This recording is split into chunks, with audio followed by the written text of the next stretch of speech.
ബാക്കി എല്ലാവരും അവരെ ഹെൽപ്പ് ചെയ്യാൻ വേണ്ടി അവിടെ എത്തിയിരിക്കുകയാണ്. മനസ്സിലായി? ഇത് എഐക്ക് പറ്റൂല. കണ്ടോ അവിടെ നോക്ക്, അവിടെ എല്ലാവരും ഇങ്ങനെ വന്ന് കൂടി ഇതാക്കണ്ടോ. ഇവിടെ വഴി പോണ ആൾക്കാരാണ്.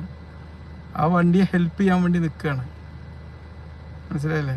ഇപ്പോൾ കഴിഞ്ഞ ദിവസമൊക്കെ നമ്മൾ എപ്പോൾ പോകുമ്പോൾ നോക്കാം, അവിടെ വണ്ടീൻ്റെ ചുറ്റും ആൾക്കാർ കൂടി എങ്ങനെ അവരെ ഹെൽപ്പ് ചെയ്യാന്നുള്ളത് നോക്കുന്നത്.